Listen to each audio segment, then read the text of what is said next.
The following podcast is a W2M Network original production. Visit W2Mnet.com for all of our other great podcasts, plus news, reviews, articles, and opinions from the worlds of wrestling, video games, football, and entertainment.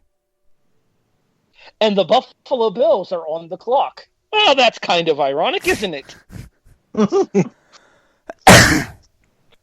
Good evening, afternoon, whenever you're listening, everybody, and welcome to the 2020 Kickoff NFL Draft Round 1 and 2 discussion.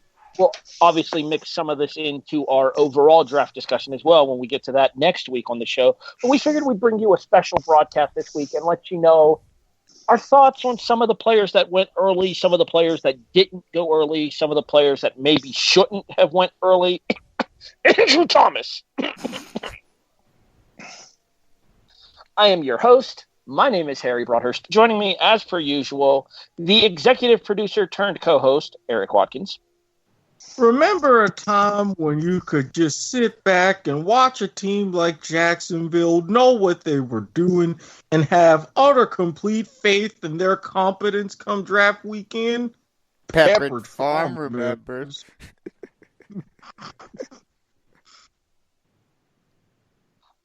Pepperidge Farms, in case you're listening by any chance, I cannot be bought. I can, however, be rented. Twitter me. Damn right. And I've got some pretty good rates myself.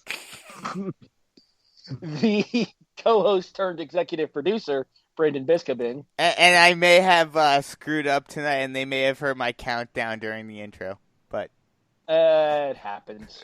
It's okay, because they did that during the actual NFL draft, going to Goodell a couple of times, too. It's integrity.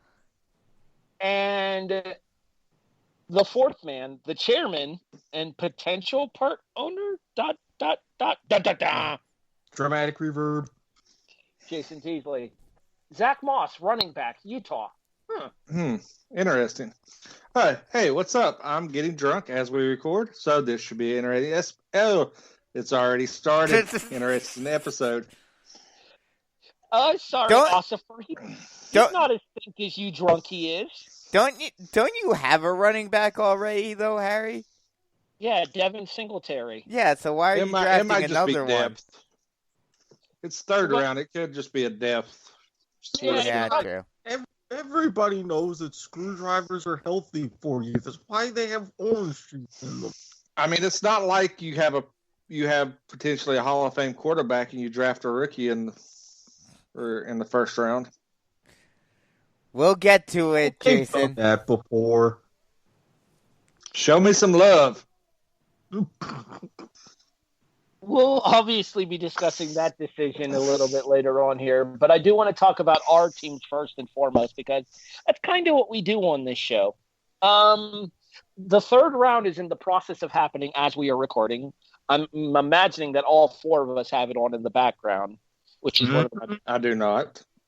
Oh, well then Jason's the lone man out. You watching the draft still, Bisco? No, I'm pulling it up online at the tracker. I'm watching I'm watching the pick tracker. So I just don't have Jason's it on. through Bleacher Report. Me and Erik probably have. No, I'm through ESPN. Okay, well, me and Erik have the actual ESPN broadcast on right now in the background, so that way we can keep an eye on things. Bill Belichick actually doesn't have his dog out for once. I think the dog made that pick. The dog looked a little deflated. All right, real quick. Just waiting for Brady to show up. I wonder if the dog's name might be Brady. I could see that. It'd be ironic if it was a girl then. Brady, quit being such a bitch. Makes sense. All right, so and interestingly, as Jason says, that New England's back on the clock again right now.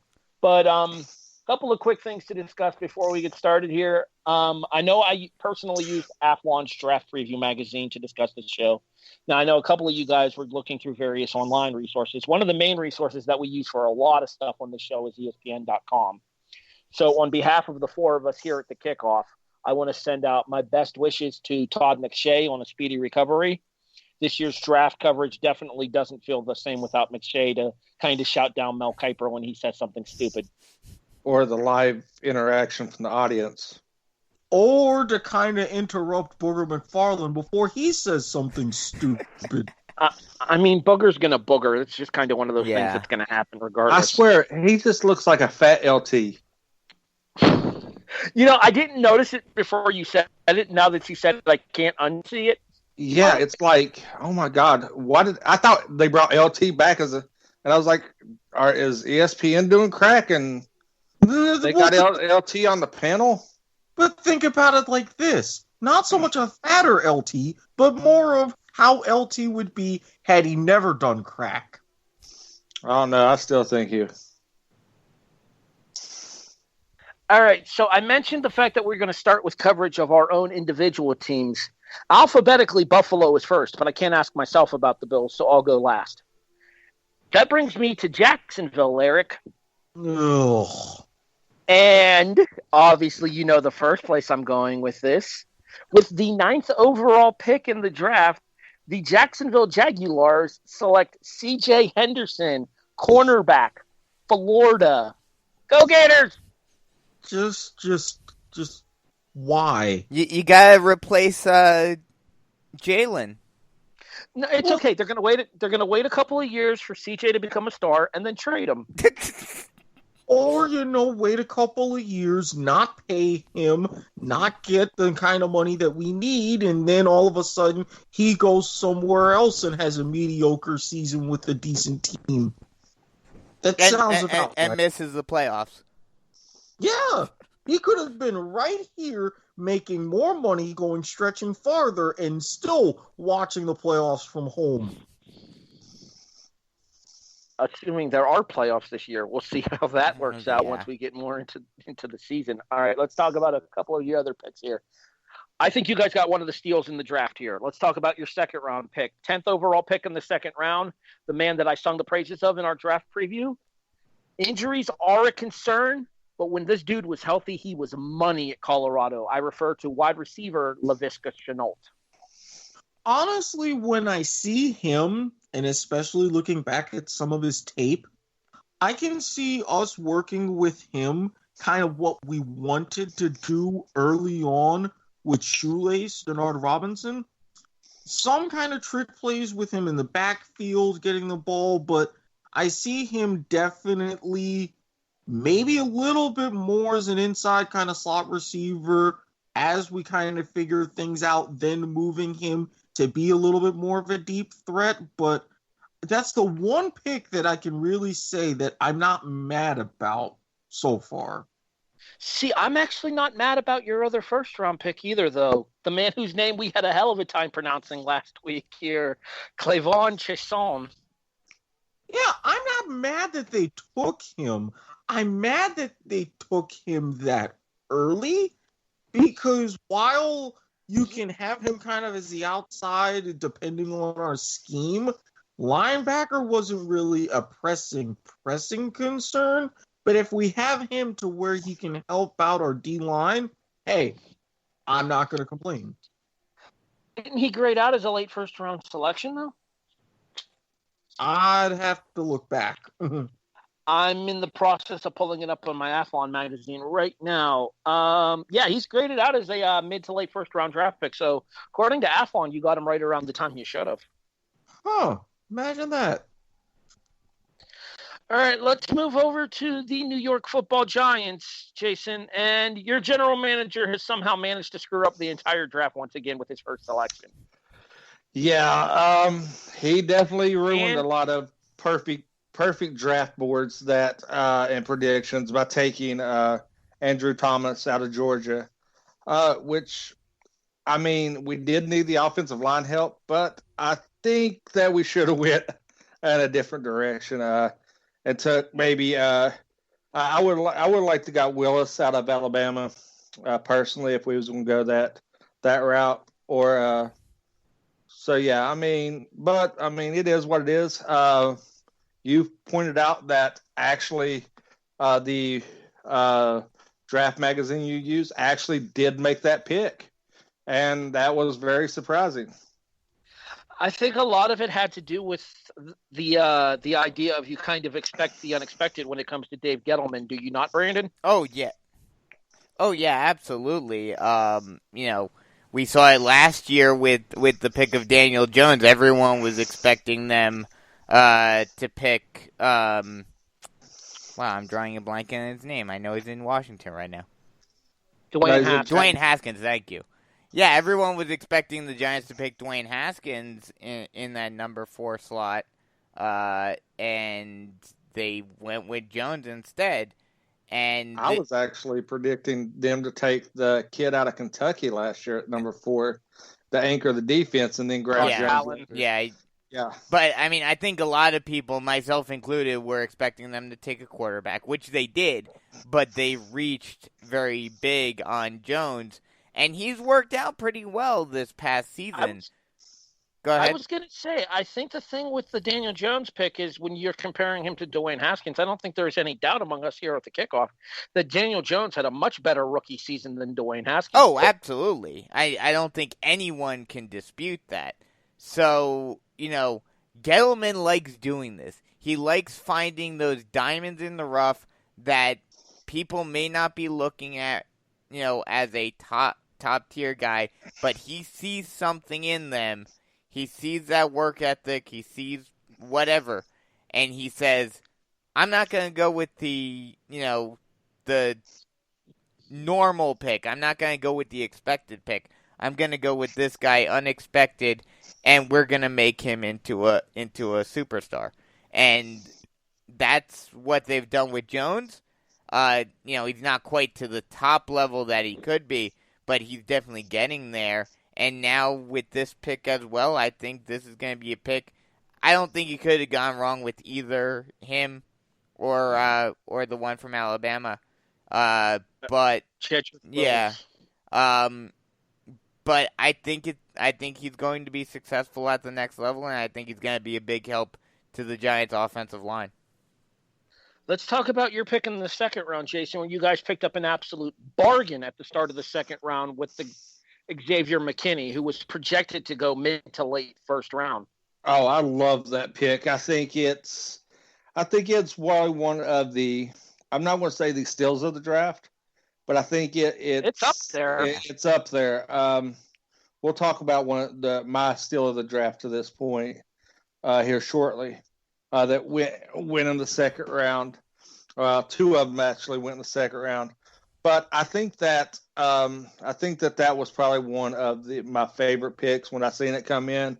That does, especially with what Dallas done.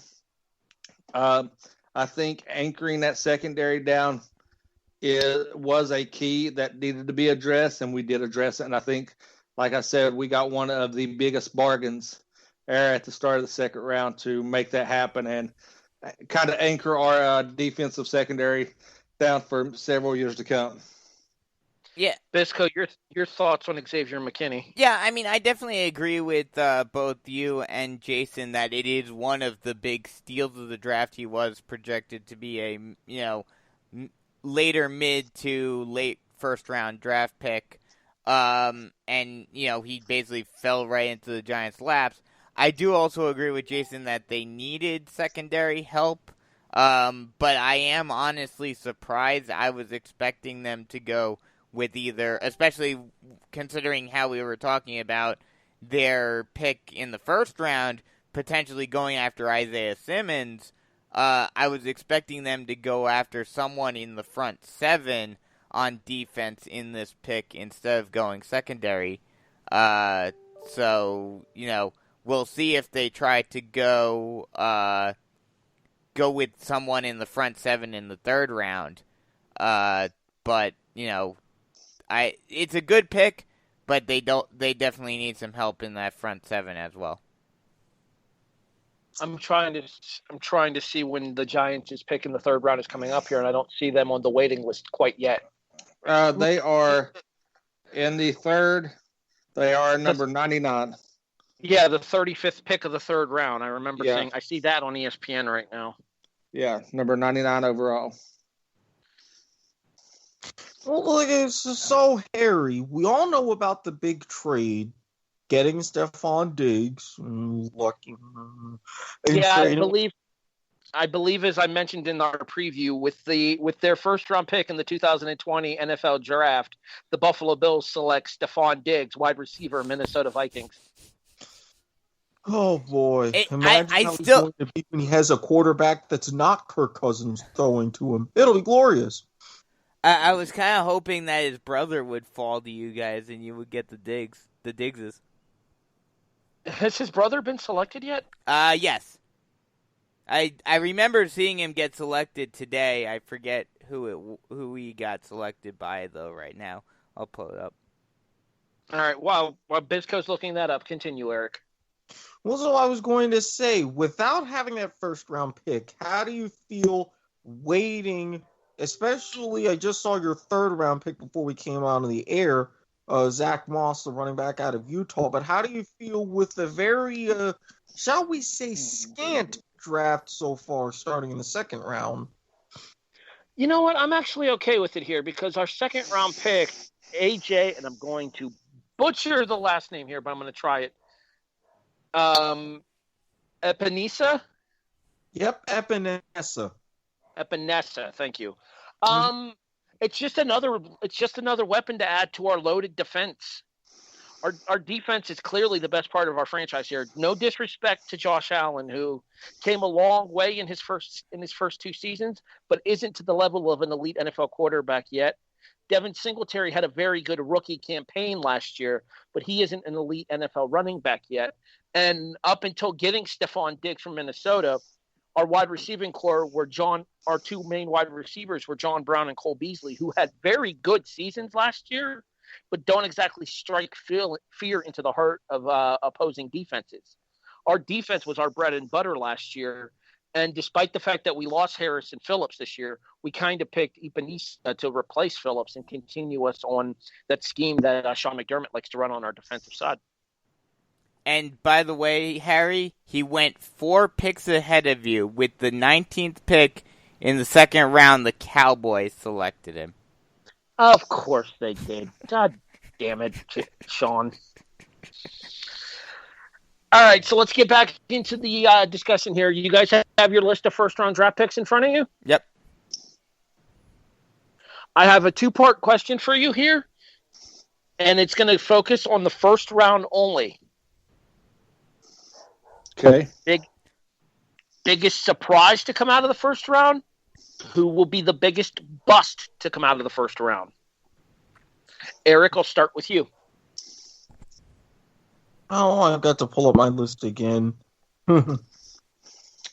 I might need just an extra split second. All right. Well, while he's looking, I can go ahead and give you guys my picks for this year because I was thinking about this question when I was watching the draft yesterday, and I had a couple of names immediately spring out to me here. My biggest surprise, I think, is going to be Brandon Ayuk in San Francisco. That dude is. They showed the clip package for him for what he did at Arizona State, and I think it was which one of the insiders was it that said he had zip code range when it came to pass catching ability, where if it's anywhere in the vicinity, he can get it.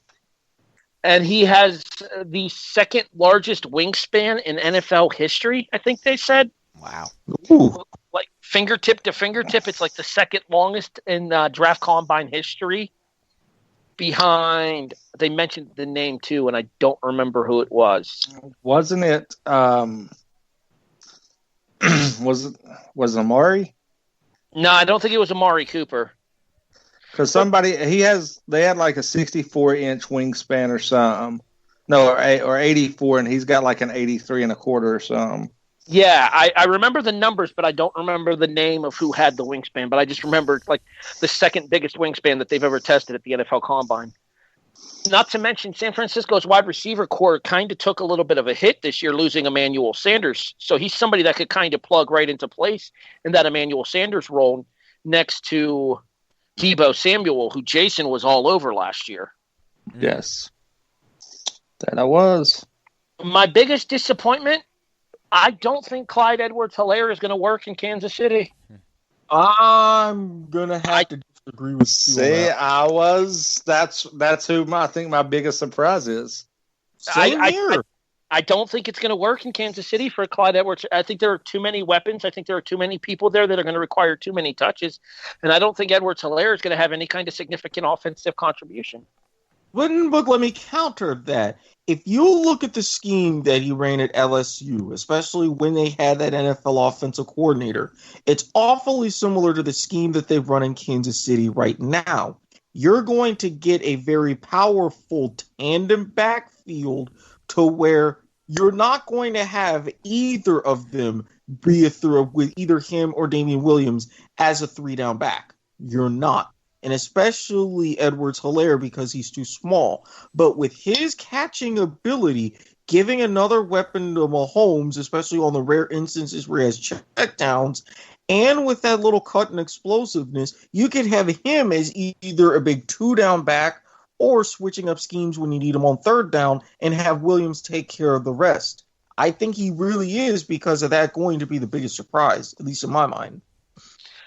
All right, Jason, you kind of seem to second Eric's opinion there. Go ahead and give your thoughts as to why.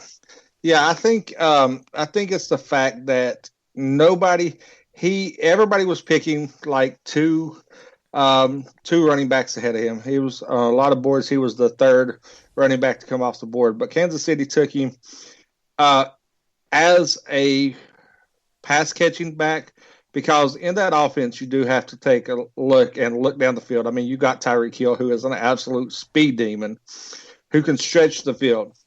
You have Kelsey underneath that can work one side of the field, and then if you have a little scat back like he is, with elusive cuts and breakaway speed coming out of the backfield that can catch passes out of the backfield, who could take one to the house at any time, that's going to be matched up with much bigger, slower linebackers that he can just flat out outrun for 10, 15 yards at a chunk.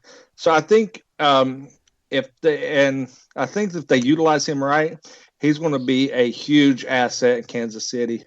Yes, do I think he's the best running back? No. Do I think he landed in the best position for his skill set? By far, yes. Reminds me a lot of the days when we had Mojo. Brandon, your thoughts on biggest upside in the first round here? Biggest upside? I'm going to ask you guys about the second round as well, so go ahead and prepare your selections for that too. Okay. I know. I've already got my second round. My second round was an easy one because I was surprised that he was even still on the board when he was selected. I think my Go ahead, Bisko. Yeah, I think my biggest upside, and I hate having to give them credit, but I think CeeDee Lamb is going to help the Cowboys out immensely. I think he's going to be the biggest bust rookie year. His rookie year. Now, not over his career, his rookie year, because I don't think that – because, one, they have Dak. I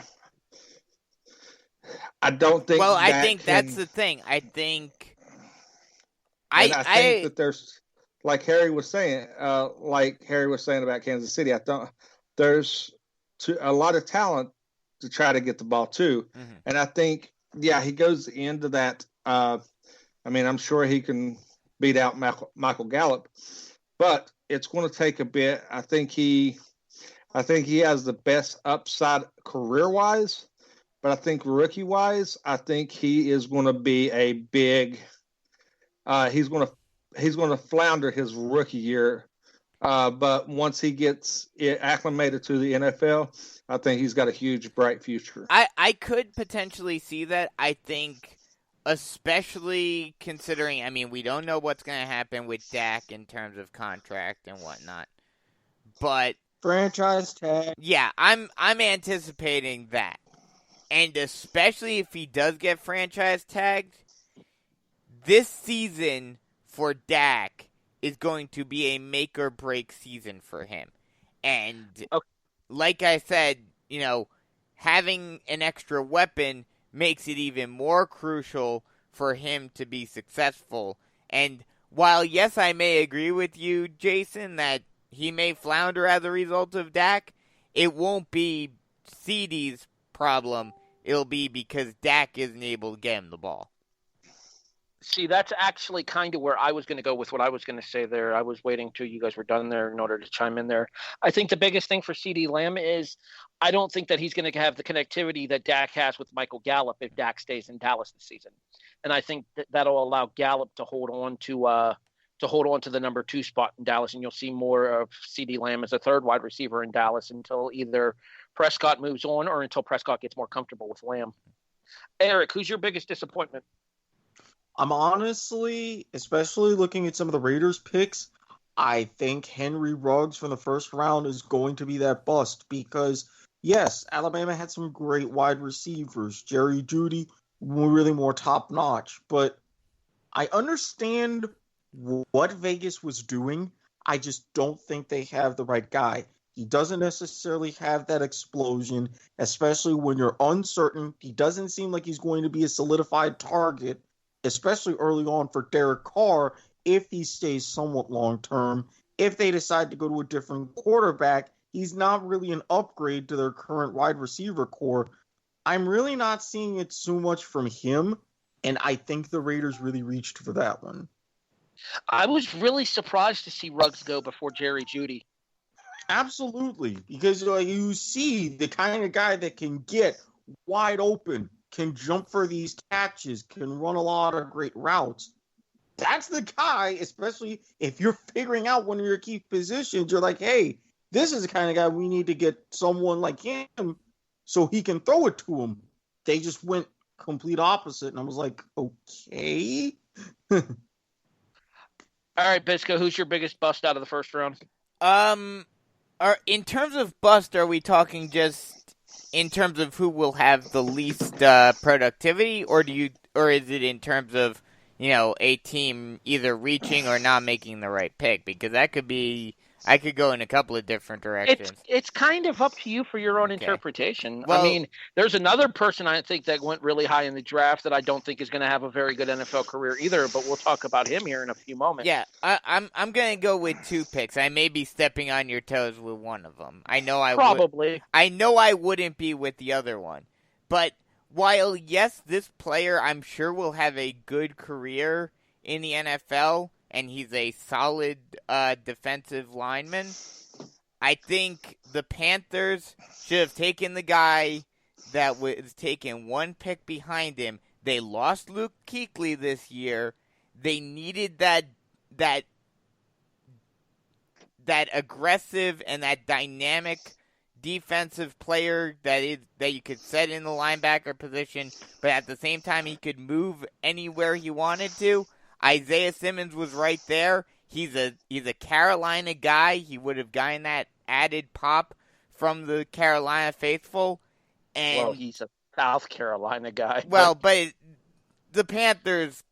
Yeah, I get your point. Yeah. Go ahead, continue. So I think they should have taken Simmons there instead of Brown. Agreed. I got to side with him on that one. See, both Simmons and Brown were in the Athlon top 5, so I don't think you had a wrong pick there. No, I'm not saying that Brown is the wrong pick in terms of talent, but I think you think that Simmons is going to be more productive over the course of his career. Exactly. All right, very well. Dare I ask who the other name is? Because I'm almost afraid to. Let me just ask you, who are we going to be talking about later? Well, there is a certain quarterback who got hurt last year. Yeah. No, not him. But another quarterback. The one that I'm going to specifically talk about later is the one who got hurt last year. Okay. Then I'll mention the other one. Jordan Love, the Packers traded up to take him. Stop right there, because I know we're going to talk about him later, because Jason brought him up towards the start of the show. Okay. Stop right there. We'll come back to that. Let's move to the second round. Jason, you said you had yours immediately off the top of your head, so I'll let you go first here. Who's your biggest? You think will be your biggest surprise out of the second round? Who will be the biggest bust? The biggest surprise went to, and I have to give this team credit because they are building. They are giving themselves offensive weapons. Now the defense has to stop somebody, but their offense is going to look really nice. So my biggest surprise is when I seen him taken, I was for sure that he was taken in the first round, and that's T. Higgins. Cincinnati taking him to start the second round. I really had him going to Philadelphia, which would have been a great setup for him. But him going down to Cincinnati to set up with Joe Burrow and learning from AJ Green, I think that's going to be a nice fit. You're going to have I'm going to say he's a solid receiver, breakaway speed, great above average to good hands, and he's going to be able to grow with Burrow, which is a huge upside when having a new offense and everything. Having a receiver that has that kind of ability to grow with your quarterback is a huge benefit, and I see that pays off. That tandem pays off within the second to third year of playing together. So do you think that they may have found the heir apparent to A.J. Green in Cincinnati with T. Higgins then? Oh, yes. I think that everybody he has a lot of the measurables that A.J. had, and A.J. is by far a Hall of Famer. Nobody would dispute that. But I think he'll get, as any receiver, except for maybe 3 or 4 in the last 10 years, have had a really tremendous rookie season. It usually takes a receiver 2 to 3 seasons of playing in the NFL to get their legs under them, to get the speed of the game down and make that transition from college. I think this is the heir apparent to AJ. Everybody thought John Ross was, but Higgins is just a flat-out monster. Like I said, I had him going in the first round. In my mock draft, I had him going into the first round to Philadelphia, and the Philadelphia pulled a Giants and totally swerved a lot of people. But I really like this. I know they took a wide receiver. I'm trying to remember which one they took. The kid out of LSU. No, I think it was the kid out of TCU, Jalen Rieger. Yes, it was okay. Yeah, it was Rieger out of TCU. I was looking at. I thought he was from LSU. Justin Jefferson went later in the first round. Yeah. I was thinking it was Justin Jefferson out of LSU. That went to the Vikings. What about your biggest disappointment in the out of the second round, Jason? My biggest disappointment in the second, I'm honestly going to say, I'm going to say this. I've got a 1B. Who's going to be my biggest surprise? Who went pick number 35 to the Detroit Lions, and that's Swift. When he fell to the Lions, Kerryon Johnson's list of injuries, Swift is going to step in and I'm sure he'll be the starter by the end of the by the end of the season. Now, Kerryon Johnson's hiring a real estate agent as we speak. Yeah. My biggest disappointment, I'm going to say my biggest disappointment might rise some ire from you guys. And I think that is it's going to be Hurts, because I don't think that he has the mentality to play in Philadelphia, nor the skill set to play in that offense. Wentz is fragile. He does have a history of injuries, and whoever Wentz's backup does see a significant amount of playing time. But I really think that he went a little bit higher than what he should have. I think he could have stayed on the board for much longer. I had him going to New England in the second round, which would have been a better fit for his talent. But I think him going to Philadelphia pretty much spelled out doom for him because he's going to be holding a clipboard unless a major injury happens to Wentz and costs Wentz a significant amount of time. I have a really bold prediction for my second round bust that I will get to last since I went first for the first round. Erik, I'll let you go next year. Who will be your biggest surprise in the second round? Who will be your biggest bust out of the second round? For biggest surprise, I'm definitely echoing Jason. I mean, with a guy like T. Higgins, I saw him a lot more than I unfortunately had to with his time at Clemson, but someone who, just like A.J. Green, became Andy Dalton's number one. Now you've got your number one for Joe Burrow right there, and it'll make it a lot easier for him. And Jason hit the nail on the head. Have him be mentored by Green that first season, learn the ropes while you're still running your tree and everything, and then, especially come 2021, poised to be the man, and you're willing, very, very likely to see that kind of connection, at least in Cincinnati, for several years. Now, for the bust, I don't think Hurts is going to be that much of a bust. Something that I saw, especially for kind of behavioral issues more than anything else, is Willie Gay Jr. Now, granted, the Chiefs have improved their defense by leaps and bounds. He's the kind of guy that you would really need inside. Don't get me wrong. But for someone like him, yes, he can rush the passer. Yes, he's got great closing, but I don't know so much about if the stage gets a little bit too big for him. Will he still perform? If things get a little too tough, can he still be there? Because while Mississippi State was okay, let's face it, even in the SEC West, they weren't the top dogs. And you combine that with that little bit of an NCAA violation, it's like, I don't know. I'm not going against Brett Beach, but that one made me scratch my head a teeny bit. Is he the one that had the? Is he the one of the ones that had the partial positive test at the combine? I'm not sure.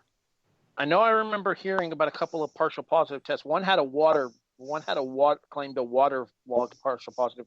I think that guy went in the third round. So right, regardless, that was also the one that got into the fight with the quarterback. We'll pick that discussion back up at a later time here. Brandon, second round, bust and surprise. Start with your surprise. I'm going to kind of go out on a limb just because it is the Patriots and they always seem to manage to do this. I think the biggest surprise is going to be Kyle Duggar because no one knows him. They pick him out of nowhere in the second round, but because it's the Patriots. I hate to give Belichick credit here, but he clearly saw something that nobody else saw here. Yeah, he's coming out of a Division II school. Lenoir-Rhyne. Yeah. The only reason I even know about Lenoir-Rhyne is because back in 2007 when Appalachian State, after they beat Michigan, the coach said, yeah, we can't get too cocky. We've got Lenoir-Rhyne coming in next week. And I was like, who? Had it not been for them in that moment, I would have never heard of the school whatsoever. Who's your biggest bust, Bisco? I got a doozy of a pick for mine. I don't think any of you guys are going to see this one coming. I think my biggest bust, it's mid-second round, but just with how everything is there, their quarterback situation isn't exactly 100%. I think I have to go with KJ Hamler. I'm sorry, Harry. I'm sorry, Harry. Okay, you're neglecting the fact that, yes, KJ Hamler's going to a rough situation in Denver. I'll agree with that. However, Handler is also a punt and kick returner. True. So he is multifaceted, and that's why Denver took the leap in the second round on him. True. Harry, But what we always say, Bisco gonna Bisco. That's not my pick, though. But okay. I'm mad that no, I wasn't sure if you were saying you son of a bitch because I took your pick or because I picked a Penn State guy. Because you picked a Penn State guy. I figure as much. But yeah, I mean, I understand what you're saying. I understand that he's more of a returner. But returners can only do so much. Even looking back at some of the greatest returners in the history of the NFL, you still want them to be competent wide receivers or running backs or whatever their main position is in order to be something that you can use outside of just returns. 6'4", 238 pounds, and a sub 4.4 40. Oh, I'm not discounting his. That's not Hamler. Oh, that's not Hamler. Oh, okay. That's my pick for who I think will be the biggest surprise in the second round. And that pick is the Canadian Chase Claypool. What the fuck, Jason? I'm drunk. The Canadians were thanking you for that. Yeah, so I was the Canadians was giving you props. They were celebrating you saying that. The Canadian Chase Claypool, who goes to Pittsburgh, is my biggest surprise, I think, because he is a guy who burst onto the scene after barely being recruited in high school because he was in Canada. Therefore, most people didn't know who he was. Got recruited off of a Facebook video and ended up getting a full athletic scholarship to Notre Dame, where he was a 3-year starter. And he's going to a situation where he's going to be one of those speed merchants where you can have a guy like Juju Smith-Schuster taking the underneath stuff, and that'll allow Claypool to get deep for Ben Roethlisberger. And assumingly, the talk is that they're trying to trade for Leonard Fournette out of Jacksonville as well to give Roethlisberger a running back as well. Good luck. Don't they already have a running back? It's Pittsburgh, and I can't remember who the other team was. I shared it in the group chat. Miami, you said. Yeah, I think it was. Miami. Yeah. Either one, I think, will be good fits if Fournette goes there. Well, Fournette wouldn't be a full-time starter in Pittsburgh because of the guy that took over for Le'Veon Bell. Yeah. I'm drawing blank on his name right now, but James Conner. Thank you, James Conner, the former Pitt Panther. Thank you. If Fournette goes to Pittsburgh and they win another damn ring, seriously, that'll be another ex-Jaguar that has won a championship outside of Jacksonville. I think we hate you, Erik. I'm pretty sure. I think the NFL basically uses Jacksonville as their minor league. Yeah, like how the Yankees use Tampa Bay. Are we the Ajax of the NFL? No, you're the Tampa Bay Rays of the NFL. I was going to say the Miami Marlins, but I guess same difference. No, because the Rays actually got to a World Series. Miami's won 2. Yeah, Miami has won 2. Your point? And then what happened? You had a defending champion lose 108 games. Well, At because because then they proceeded to trade away their entire team after they won said World Series. All right. Back on track. Back on track so that way we can continue discussions from the show. Thank you. This might surprise you guys. You ready for my biggest bust out of the second round? Okay. I think Baltimore made a mistake with J.K. Dobbins. Really? Yeah, I don't think that he will be able to succeed in that offense. I wasn't high on him as a running back anyway, but I think that was a reach. I think that was a panic pick. So not to mention he's too similar of a back to Mark Ingram, and there's no way he's overthrowing Ingram in Baltimore. No. I mean, it may not be the best pick, but at the very least, it may allow Ingram to get some more time off. It may allow Ingram to take a couple of snaps off. But the thing is it's a similar skill set too, and I think Ingram's going to get the time on the field Maybe if they decide to take Ingram out of town in a couple of years, then J.K. steps in. But I don't see him being a good fit there. If anything, I think the running back that got the best fit out of the second round is the guy we talked about extensively last week on the show, when Jonathan Taylor going to Indianapolis. Oh, yeah. Yes. Now he's really going to be the bell cow for Indy, especially with with Phillip Rivers, but if he can control his itis, he'll be the bell cow in Indy. They talked about it on the draft tonight on ESPN. Right as Taylor was being selected, 18 fumbles last year, lost 15 of them. Well, I mean, that's something that all running backs have to worry about. They've still got Phillip Rivers, so it's. The only thing that concerns me, and they talked about this on the draft special as well, is that Taylor was not really known as a passing back, like a receiver out of the backfield or a blocker. And you got to think that Rivers is going to want a running back in there that can definitely keep an eye on him when he's dropping back. I think that may be something that I think with his skill set, if with the right coaching, he'll be able to learn that and incorporate that into his offense in the NFL. Yeah, that's something that can be taught. I mean, you can learn how to be a pass catching back. You can work on that skill set, especially because work on your reads and pickups. Especially because catching as a running back isn't the most important thing, because oftentimes those passes are essentially screen passes where it's just a dump off to behind the line of scrimmage and then you take it from there. Not to mention you're not going to get as many catches as a running back in a Frank Reich offense.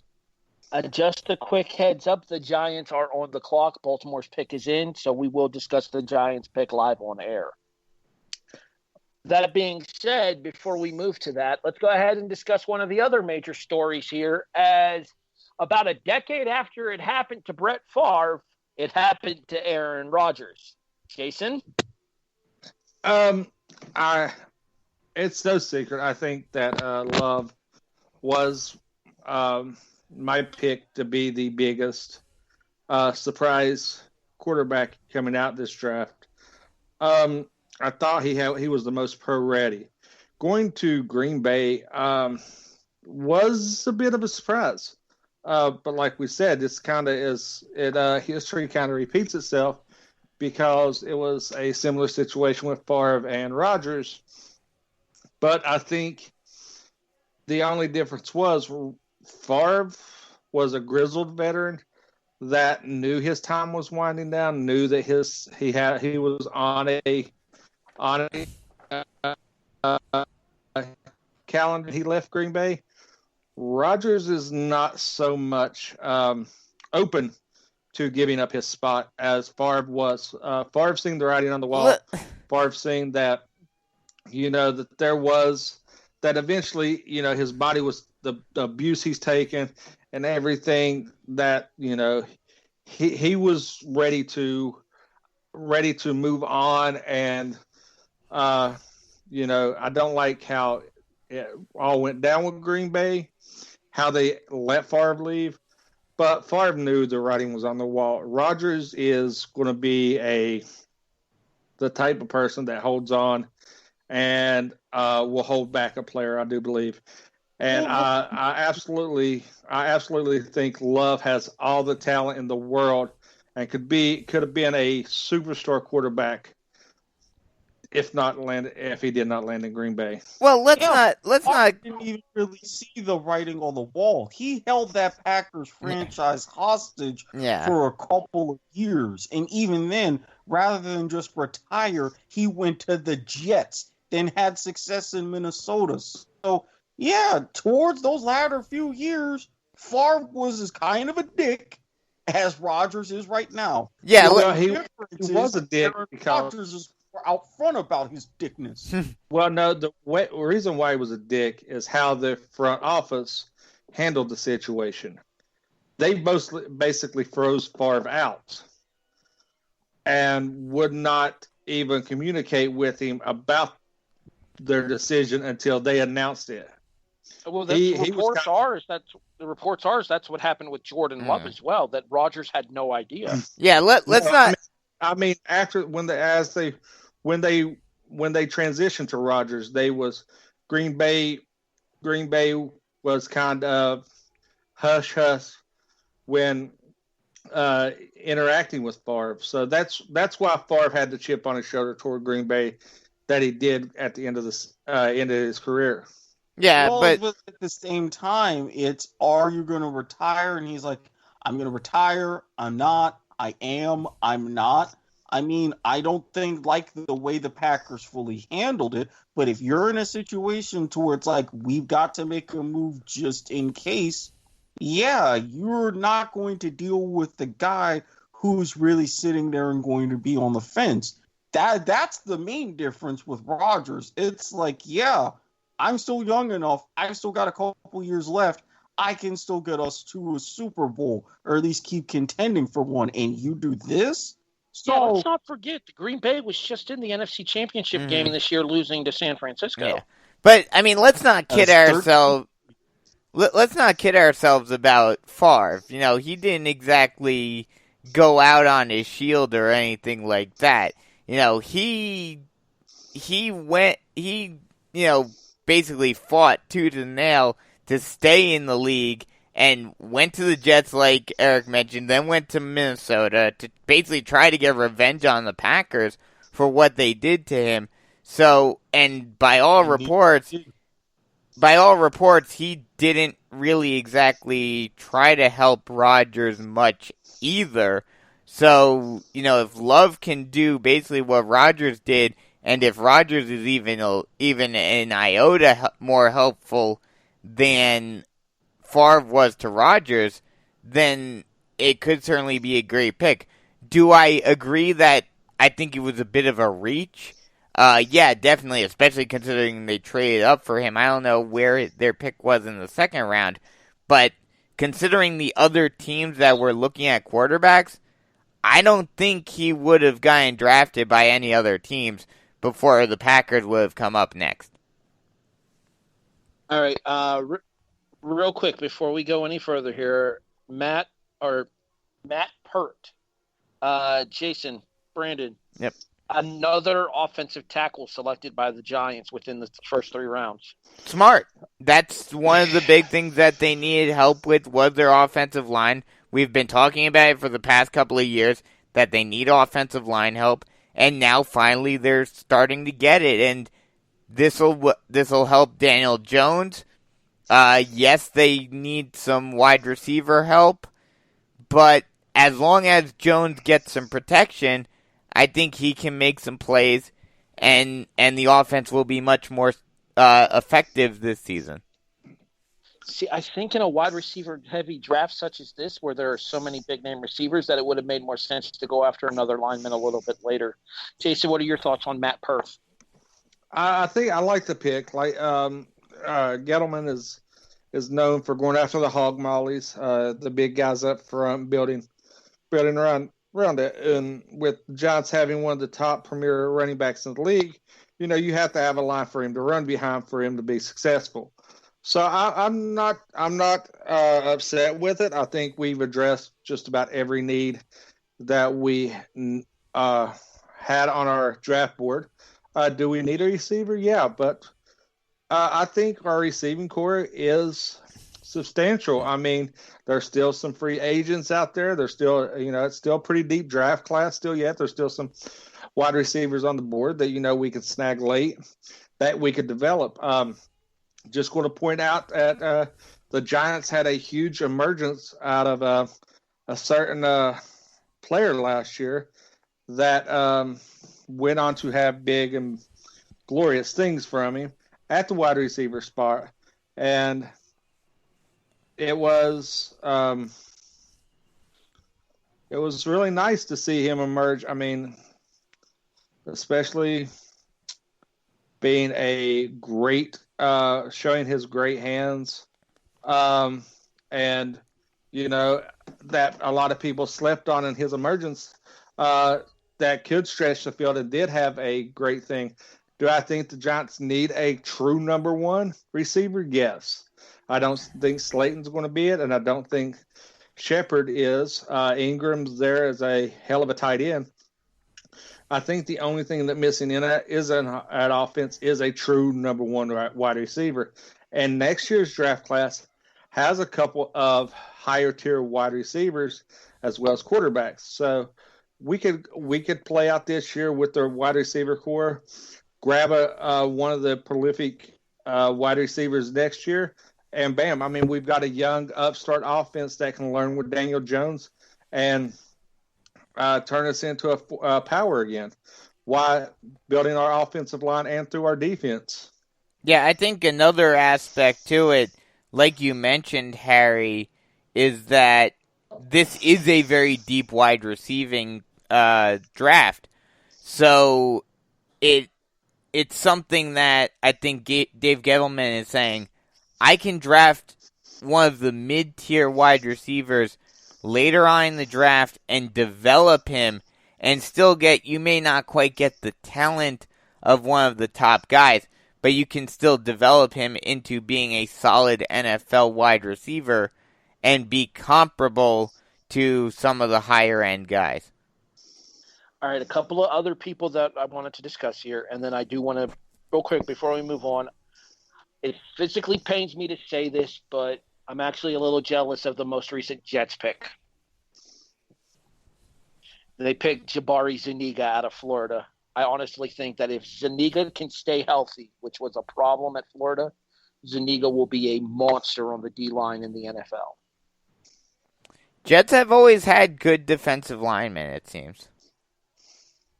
So I will give the Jets credit for a good selection there, getting Zuniga late in the third round. All right, let's talk about the other main thing that I wanted to talk about, and this is the one that I thought Brandon was going to steal earlier, so I'm thankful he didn't. But we talked about him a lot in our preview. I feel we have to do the same now that he's officially a member of the National Football League. With the 5th selection in the NFL draft, the Miami Dolphins selected Tua Tagovailoa, quarterback, Alabama. Erik, was 5 too early for Tua? Personally, no. I get that with everything with his injuries, with the Dolphins getting him there at 5, knowing that they've got a plan to have him sit rehab at the Dolphins facility whenever it opens back up and have him learn behind someone like Fitzpatrick, I really thought that was the good move. I knew somebody within, if not top 10, like if the Chargers, if he fall into them, they were going to take him. But somebody else through the top 10, really no later than the top 16, they were going to pick up Tua just because what he proved that he could do, especially when healthy, especially against top-tier competition like he faced at Alabama. I understand it entirely, and yeah, one of the not even quasi-surprises of those first 5 picks of the draft, which is why my friend Jared was very, very, very stupid in placing a $100 bet that a certain quarterback would not go number 1. So, yeah, his wallet's a little lighter. Brandon, same question. Was 5 too early for Tua Tagovailoa to go? I think, well, under normal circumstances, I think it would have all depended upon, obviously, whatever came out in terms of how bad his injury is and how worrisome they are in terms of him staying healthy. But in the current climate, no, I don't. And here's why. And I meant to bring this up before, but I think the Jordan Love pick goes into this as well. I talked about this during the preview show a little bit. I think some GMs are thinking, I'm willing to take some bigger risks that may not necessarily pay off right off the bat this year, but may pay off down the road because of the uncertainty of this season. And as a result, no matter what happens, I would think that some GMs might have a bit of a longer leash when it comes to decision making, because owners may be thinking this is an anomaly year, so I can't really evaluate how my team has done this year the way I have in the past. Because even if we get a full NFL season, I think we can all agree that there is no chance in hell that we get an entire OTA training camp, all of that.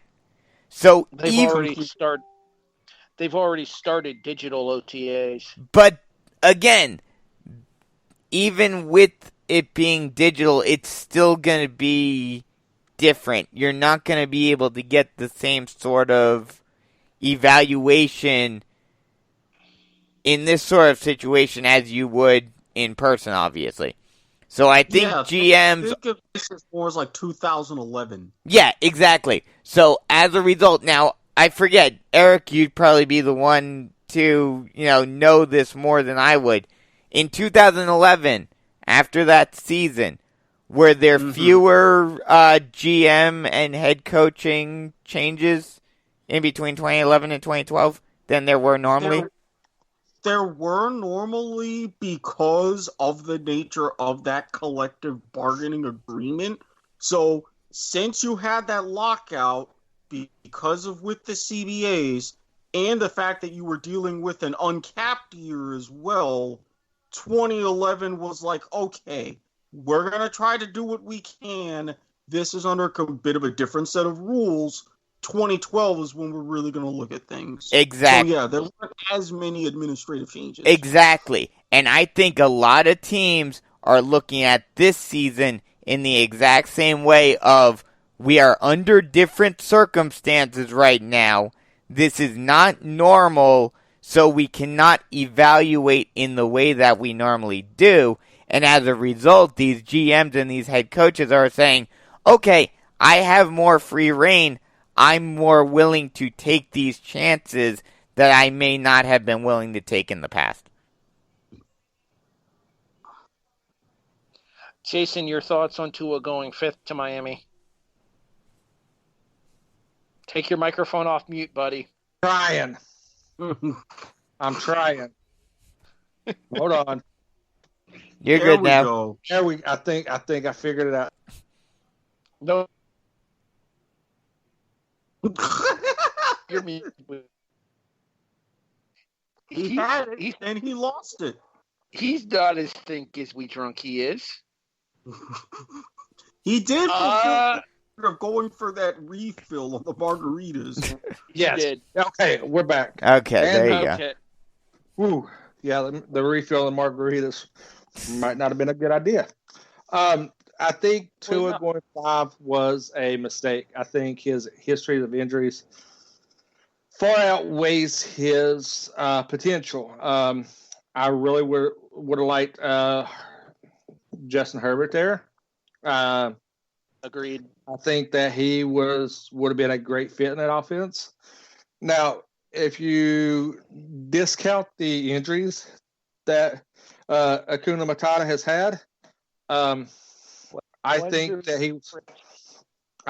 he was possibly the best quarterback in the draft. But injuries are a key factor. Having so many major injuries in such short of time.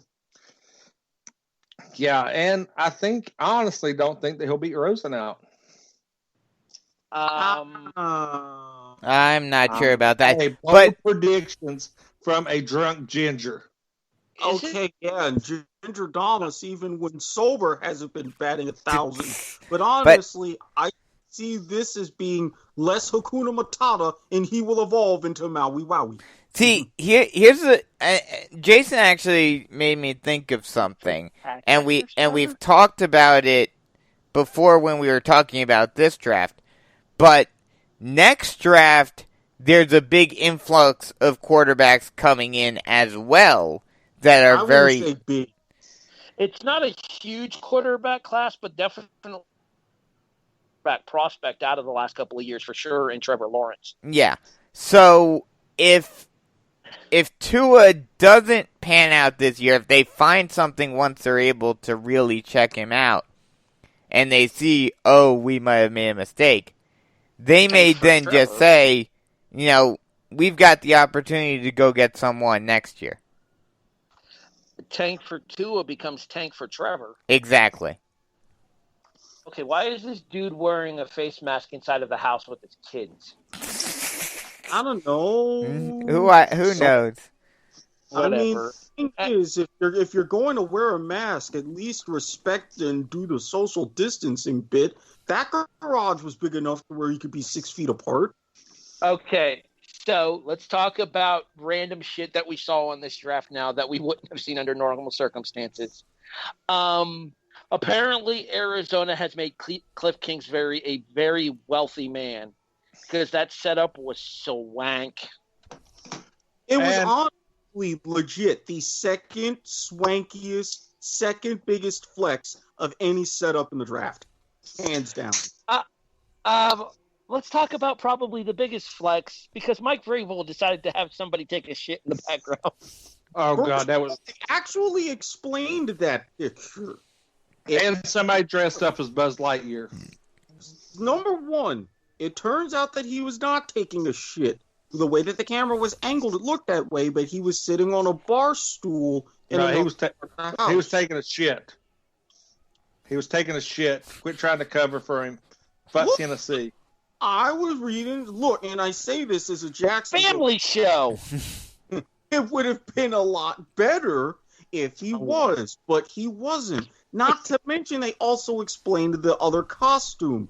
It turns out the guy who wears it, you would know this, Harry, is a Braves fan. The Freeze? Vaguely, yes.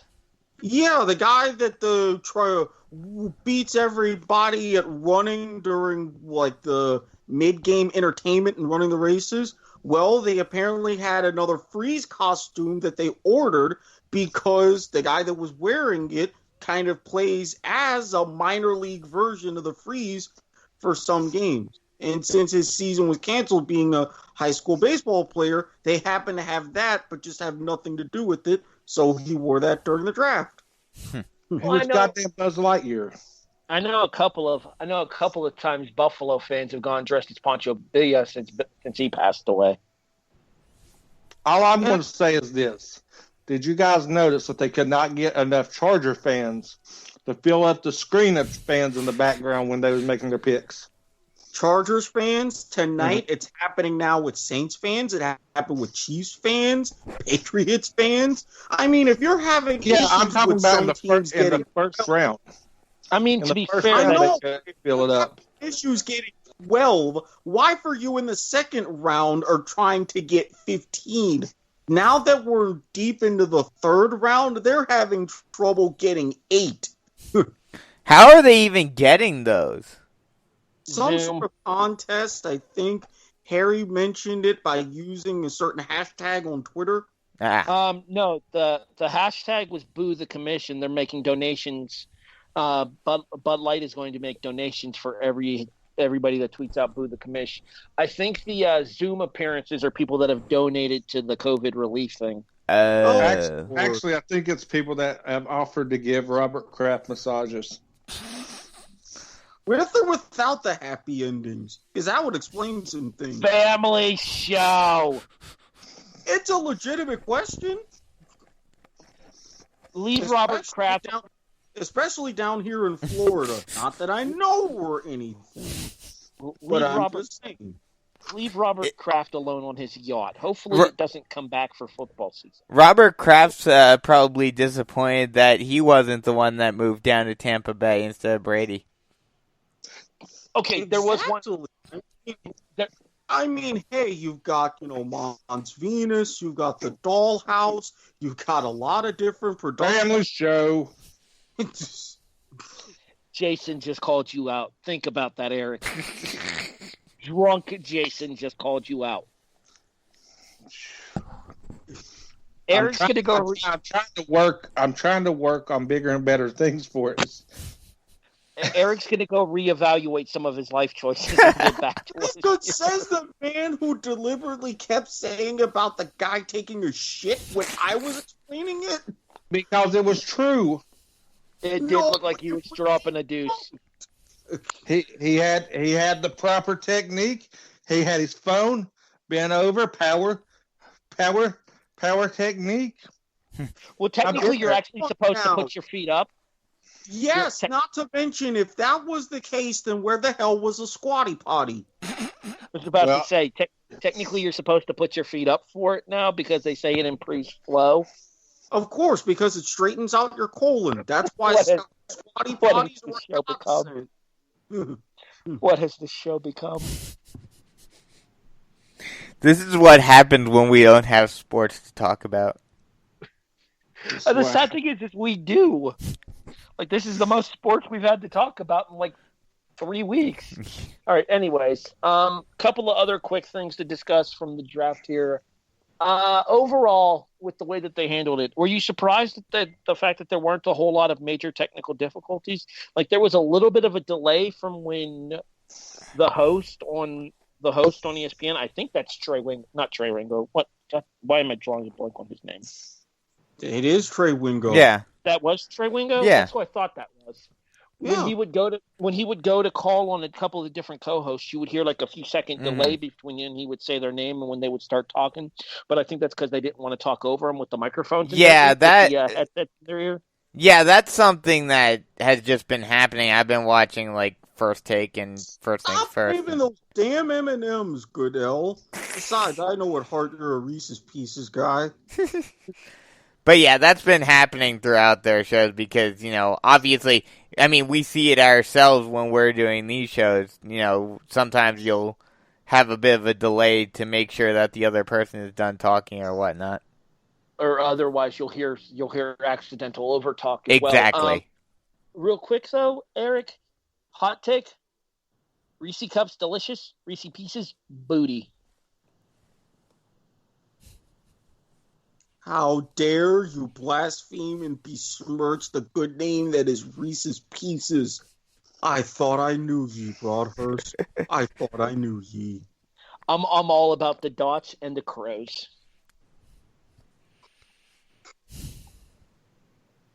I shaketh my head and washeth my hands for 20 seconds.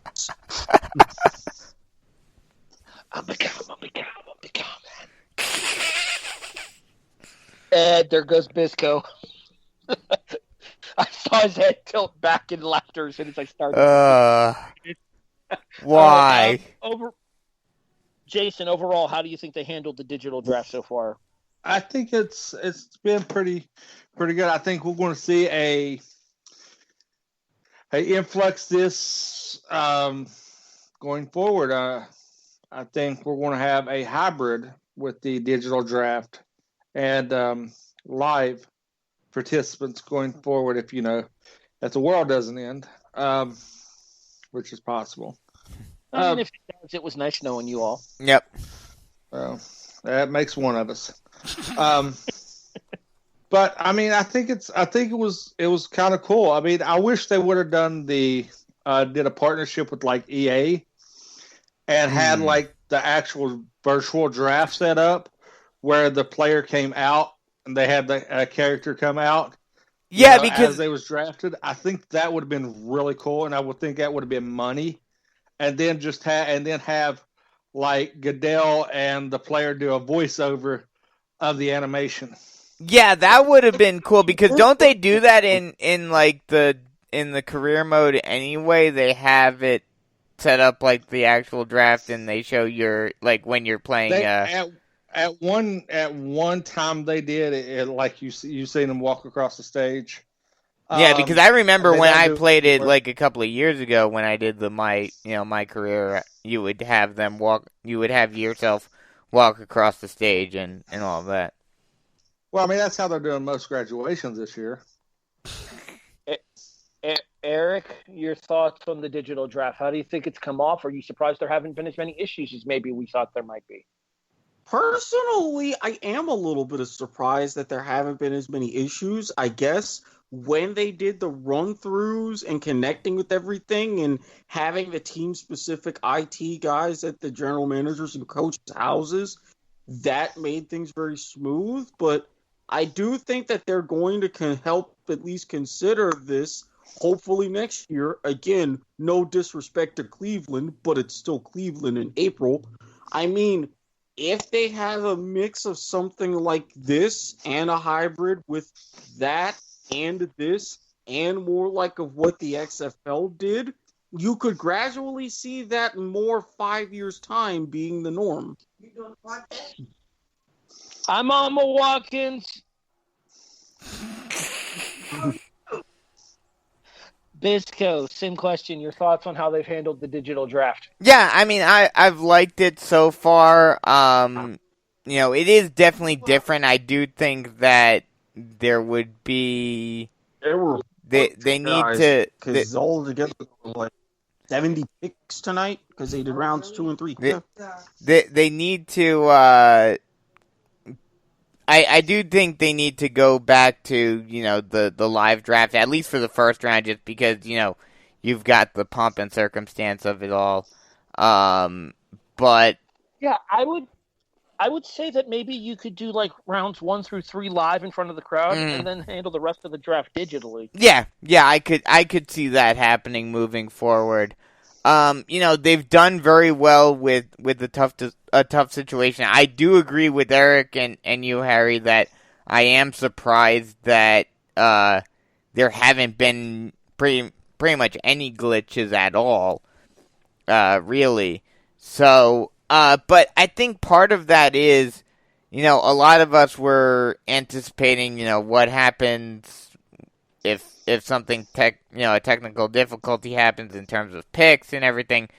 I think a lot of that was taken care of because they're pretty much essentially just doing what they did anyway when it was, in person, I think, or at least I believe so, where they're just calling in the picks to Goodell. So it's not like anything on that level changed where they have to worry about connection issues there. Yeah, especially since they were moving to the more exotic locations anyways, you were kind of seeing a little bit of a shift to that. Yeah, I would say that it's more of a situation of like the computers and the communications and everything are for communications with other staff members. Like, so the GM can talk to the coach, can talk to the director of player development. Whereas the actual phone call is made by whoever the designated person is, and then they call into Goodell with the pick there. Because based on what we've seen here, Goodell gets the pick, and then he sits in his recliner, waits for the imaginary booze, and then announces the pick. Mm-hmm. Well, even then, that was a bit of a change because in your normal live draft, he would only announce the first round picks. Then you would have different NFL officials and other people announce the picks through the remaining 6 rounds. So this is the most work he's had to do with a draft in years. Yeah. God forbid he actually do something to earn a paycheck. Well, hey, I mean, give the man a break. He's only making about, $50 million a year? That does not go that far in New York. Yeah, that's a 1-bedroom loft in New York. Thank you. All right, so while you're scrolling Facebook, Jason, your final thoughts on what we've seen so far through 3 rounds? My final thoughts is be ready for this to be the standard going forward. I think, like I said, I think it's going to be a hybrid. A lot of players failed that we thought we all held in high regard and high esteem. A lot of surprises. I shouldn't do podcast drunk. This is why we didn't do live round 1 coverage, everybody. No, I mean, live round 1 coverage would be fine. Everybody missed out on both drunk Jason and potentially drunk me. So that was doing people a disservice. Yeah, I mean, we need to talk to the masses, especially about Cowboys. If they wanted that, they could listen to an episode of Black Irish if it ever existed. Hey, it's going to happen. It's going to happen, right? I think it's going to piggyback on the Fantasy Football Podcast.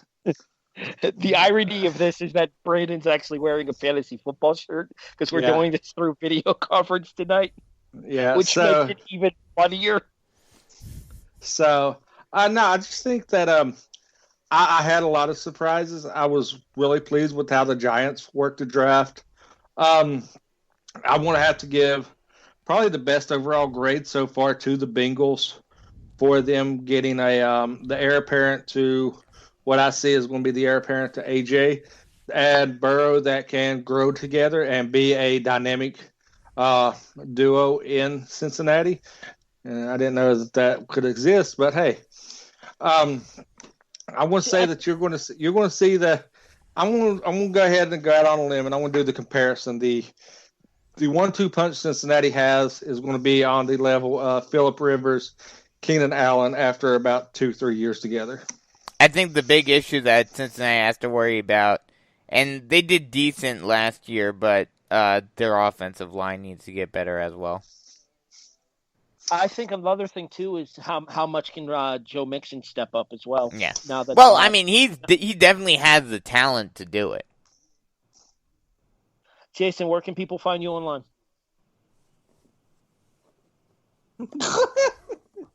He doesn't realize he's muted again. Unmute yourself and answer the question. I am trying to unmute it. He's back. You can find me at TurkeyGlue822 on Twitter. I will shoot me a message. I'll answer any fantasy football questions.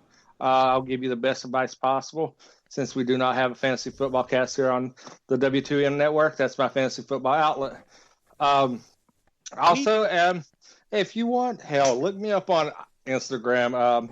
I post stuff that is I'm more interactive on Instagram than I am Twitter, unless it does deal with fantasy football. So if you are just looking to shoot the shit and want to hit me up, just look me up on Instagram. It's Turk822, I believe. And bonus question, if anybody on this panel can guess the two major factors of how I got my name, my nickname of Turk. I feel like that comes from Scrubs. That is part of it. The other is the exact name that I do have.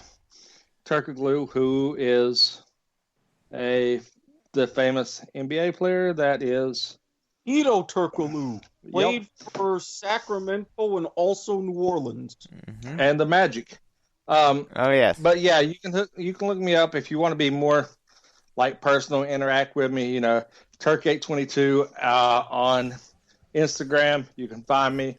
Shoot me a message. I'm going to try to be a little bit more personal. If I do have any fans out there that think I'm an asshole, shoot me a message. I'll be an asshole to you on a more personal level. All right, you go get some water and sober up, Jason. Erik, your overall all right, catch you guys later. Erik, your overall takeaways from nights 1 and 2 of the NFL draft. A little bit long, but as someone who has been in multiple years of actual fantasy football drafts that have taken multiple weeks, I thought it wasn't bad, and I could get used to this on a more regular basis. Now, if they try to do anything to mess up 2022, there's going to be some hell to pay, but outside of that, I ain't mad. Where can people find you online? At Squid Sportshead on Twitter. If you either go back and listen to the 69th episode or send me a message on Twitter and go through the proper screening process, then you will get access to my dark Twitter, my Snapchat, my Instagram, and my Telegram, because that's how it's got to be, ladies and gentlemen. But if you're also looking for any help as far as general questions or even in the tutoring realm, Erik Watkins on Facebook. Look for the guy in the recliner holding the glass of wine. That's me. And yes, all of that will be sponsored by Rick's TNT LLC. Those wondering why I laughed like I did, we're doing a video, as I mentioned, for this particular episode. And as soon as I said the giggity after he mentioned episode 69, Erik shot me a death stare. that I could not control my laughter. It's like I was in a flow, man. That I could not control myself from laughing as hard as I did at. Okay, Bisco, your overall thoughts? No, leave the thoughts alone. Erik, no, family show. Family show. Brandon, your overall thoughts on nights 1 and 2 of the 2020 NFL Draft? It was definitely interesting and weird seeing it the way it was. But they did best with what they had. It's going to be a very interesting summer for lots of reasons. And I'm sure we're all just looking forward to hopefully getting some sports come fall of 2020. And other things. Where can people find you online, Bisco?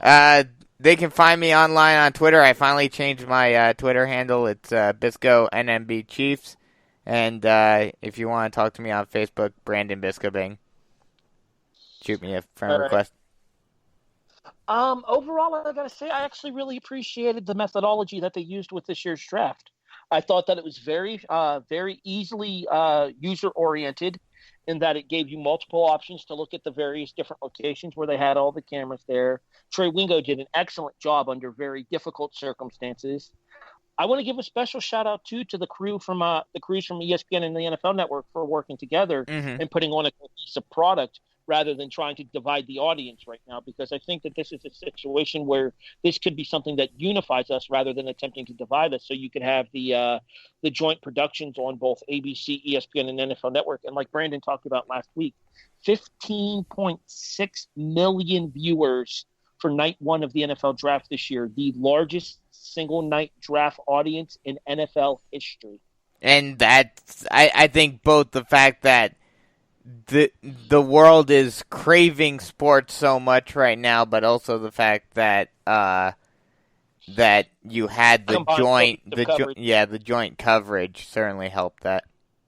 Absolutely. So yeah, I do now think they just need to go forward and tone down the tragedy porn a little bit. Well, I mean, you kind of expected it with this. You know, I expected it.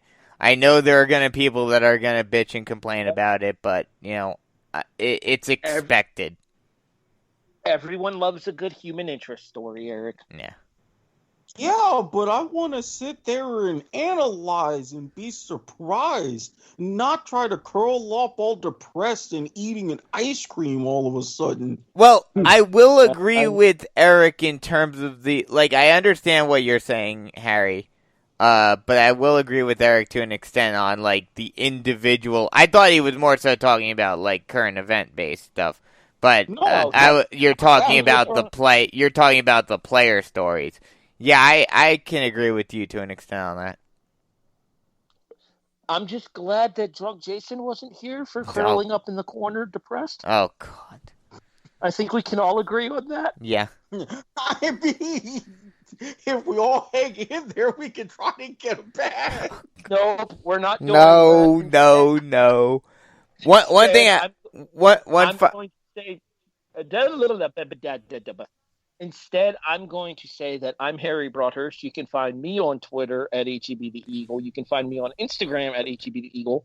I barely use both of those. Bisco's got the Rona, apparently. No. He has been coughing this entire time. Anyway. And yeah, Harry Broadhurst on Facebook as well. If you're interested in talking sports, by all means, feel free to shoot me a message. One of the things that I wanted to discuss with you guys, and drunk Jason already left, unfortunately, for me to discuss with this. Next week, we're going to do our NFL draft review, our full review after all the teams are all done drafting and stuff. We'll give grades and stuff to individual teams, what teams we thought did the best, what teams we thought did the worst, our own personal team reviews and such.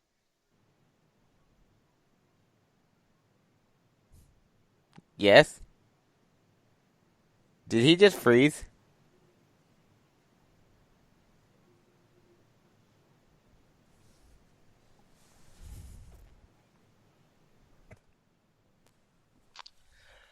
Apologies for that. Brandon had an internet outage, but thankfully was able to pause the broadcast in time for us to not lose everything there. So appreciate it, executive producer. Well done. Way to save our ass. Yep. Funny, I didn't think the internet could get the Rona. Maybe that 5G computer. I think it's the weather here. It's been raining like crazy for the past week. I stand by my statement. You've been coughing this entire broadcast. You gave that computer the Rona. No.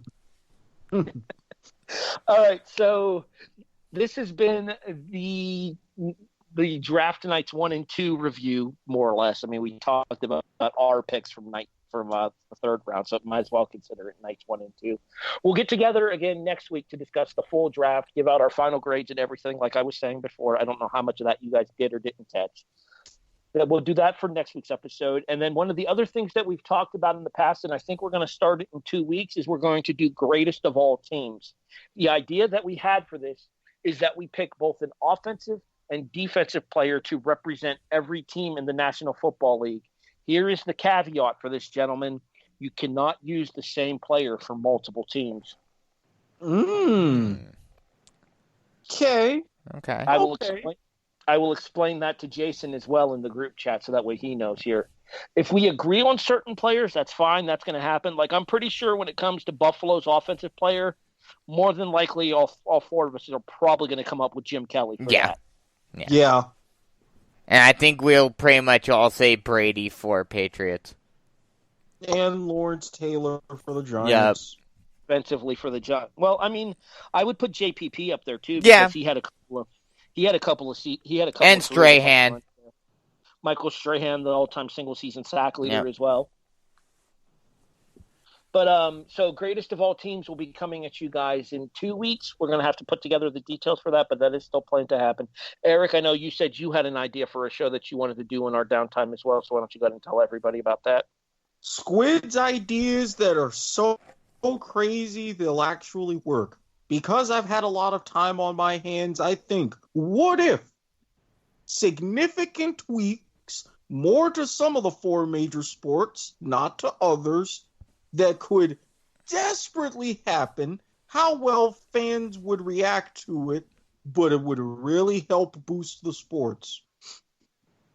So that'll probably be an episode that we turn into our own, like, ideas for ways to spice up American sports once they return, or ideas for alternatives to American sports. And then go ahead, Harry. I was just going to say, I, for one, would personally like to see basketball become a thing. That would be funny. And then I'll toss one in. This one we can probably do like early to mid-summer. By then we'll know like more about what's happening, where we predict like how things are all going to turn out, if we're going to get a season, if we're not going to get a season, all of that. Kind of a follow-up to last week's episode. You mean 2 weeks ago? Yeah, 2 weeks ago. That's what I meant. Yeah, and that is actually something that I do have planned.